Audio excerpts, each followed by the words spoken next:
an incident from the Prophet ﷺ's life in which he said on one occasion when he saw an individual lying on the ground by the name of Ya'ish ibn Tikhafa. He saw him lying on the ground on his stomach, so he came and he nudged him with his foot. When he woke up and he looked at the Prophet ﷺ, he told him, "This is the method of lying which God hates." People commonly, they like to sleep on their stomach. And I know this is one of the etiquettes of sleeping in Islam. And I remember on one occasion when I was in Panama teaching a course there and in etiquettes, Islamic etiquettes, and I spoke on this. Afterwards, people asked me, why? Why is it disliked to sleep on your stomach? And I really didn't have an answer. Anyway, I just told them, hey, Prophet Muhammad ﷺ said, God hates it, dislikes it, better you don't do it. From there, I was flying to Guyana to do a course in Guyana also. Whilst I was on the airplane, I was reading the Time magazine. And this Time magazine issue was dedicated to the latest developments in spinal surgery. They were showing the latest medical hardware and how it dealt with the problems of slipped discs and crushed discs and the different operations they were doing, and they showed pictures of people's back cut open and And at the end of it all, they had a list of doctors' recommendation to avoid spinal problems. Number one on the list was, don't sleep on your stomach. That was number one. And they went on to explain. They gave a whole explanation about it. Yes, the spine, heavy, bony structure, heaviest one in your whole body. When you sleep on your stomach, everything in front of it is soft tissue, soft organs. Your intestines, your stomach, your lungs, all of this is soft. So what happens is that the spine sags downwards. And this is what contributes to the exaggerated, what they call lumbar curvature of the spine. The old people, they're walking around, their backs are like this. Is from this. Yeah, they pointed it out. Furthermore, I said, mashallah, that was something.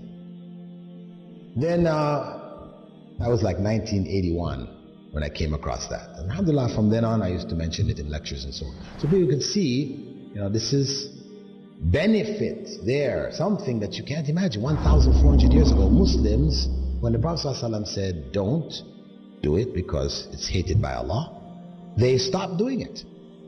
Though they used to like to sleep on the stomach just as we do. And over these 1,400 years, they benefited. All the people who didn't do it were harmed in one way or another.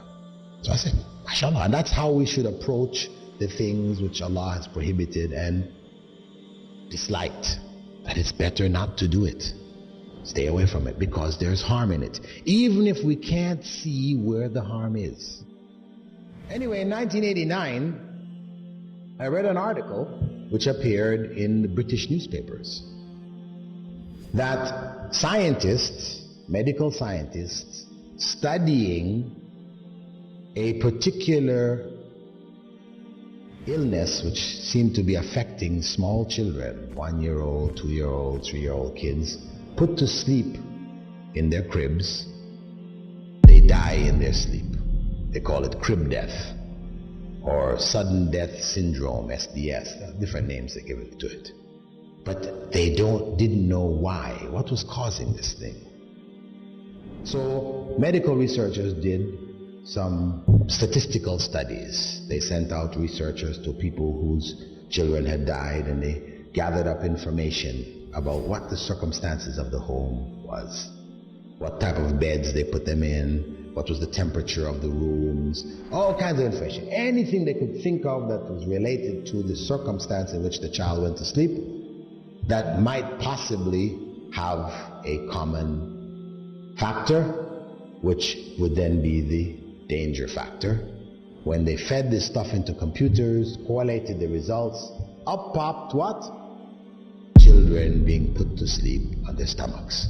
So they made a major announcement across England, front page news. Doctors warn parents, do not put your children to sleep on their stomachs.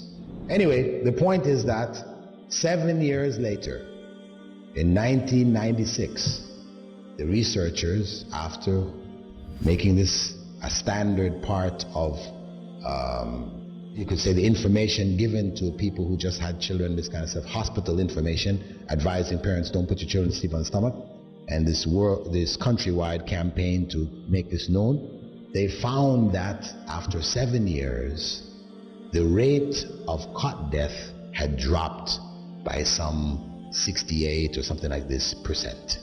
It had dropped drastically. So, alhamdulillah. Alhamdulillah, here is further evidence that Prophet Muhammad ﷺ 1,400 years ago, when nobody had any idea of what harm there was, obviously, this was, how did the Prophet ﷺ know that God hated this? Do you think he just looked at the person and said, I think God hates this? Let me tell him God hates this. No. Obviously, angel Gabriel came and told him, when he saw the man lying there, he told him that God, Allah, hates lying on the stomach. So he passed on that revelation that came to him. And that's how we have to treat the instructions from Prophet Muhammad ﷺ. There is benefit in following them.